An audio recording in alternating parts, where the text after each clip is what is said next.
ആ ഫ്രണ്ടിലിരിക്കുന്ന ഗേൾസ് ഇല്ലേ, എൻ്റെ കൂടെ ഒന്ന് സ്റ്റാഫ് റൂമിലേക്ക് വന്നേ, അത്യാവശ്യ കാര്യമുണ്ട്. വേഗം വാ. നിങ്ങൾ എന്ത് വിചാരിച്ചിട്ടാണ് സ്കൂളിലേക്ക് വരുന്നത്?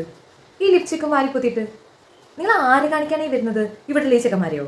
നിങ്ങളുടെ ഇളക്കൊക്കെ എനിക്ക് മനസ്സിലാവുന്നുണ്ട്. നിങ്ങൾ കൂടുതൽ ഇത്തരത്തിലുള്ള കാര്യങ്ങളായിട്ട് സ്കൂളിലേക്ക് വന്നു കഴിഞ്ഞാൽ ഞാൻ റിപ്പോർട്ട് ചെയ്യും, പാരൻസിനെ ഞാൻ കംപ്ലൈൻറ്റ് ചെയ്യും ഉറപ്പായിട്ടും.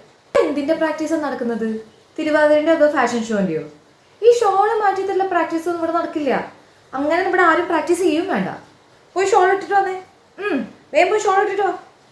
അവിടെ പ്രാക്ടീസ് തിരുവാതിരയുടെ അത്ര പ്രാക്ടീസ് അല്ലേ നടക്കുന്നത്? നിങ്ങളെന്തിനാ ഈ കയ്യും കാലും ഒക്കെ പിടിച്ചിട്ട് അഭിനയിക്കുന്നത്? അച്ഛനും മോളോ ആണെങ്കിൽ എന്താ തൊട്ട് അഭിനയിക്കണമെന്നുണ്ടോ? നിങ്ങളെ കൂടെ പഠിക്കുന്ന ആൺപിള്ളേരാണ് അവരെങ്ങനെ തൊട്ട് അഭിനയിക്കാനുള്ള ഒന്നല്ല, മനസ്സിലായോ? അവര് മര്യാദയ്ക്കാണല്ലോ നിൽക്കുന്നത്, നിങ്ങൾക്കാണ് ഇത്തരത്തിലുള്ള അഭിനയമൊക്കെ വേണ്ടത്. പക്ഷെ എന്തൊരു കഷ്ടമാണെന്ന് നോക്കണേ. ഈ ബോയ്സിന് കുഴപ്പമില്ല, നിങ്ങൾ ഗേൾസിനാണ് ഒരു വക പിള്ളേർ. ഒപ്പനയ്ക്കോ? താനോ ഒപ്പനയ്ക്കോ നിൽക്കണ്ട. അവരോ? എടോ, ആ ബോയ്സ് പോയിട്ടുള്ളത് കോഴിക്കളിക്കാണ്. അവർക്ക് കിട്ടുന്നത് ഷുവറാണ്, കാരണം അവർ അത്രയും പ്രാക്ടീസ് ചെയ്യുന്നുണ്ട്, അവർക്ക് അത് പറ്റുകയും ചെയ്യും. നിങ്ങൾ ഈ പെൺപിള്ളേർ എന്ത് കാണിച്ചിട്ടാ? പോയി ഒപ്പനൊന്നും വേണ്ട. അപ്പോൾ ഒരു തിരുവാതിര കൂടെ മനുഷ്യനോടെ ഒന്നും പറയുന്നില്ല.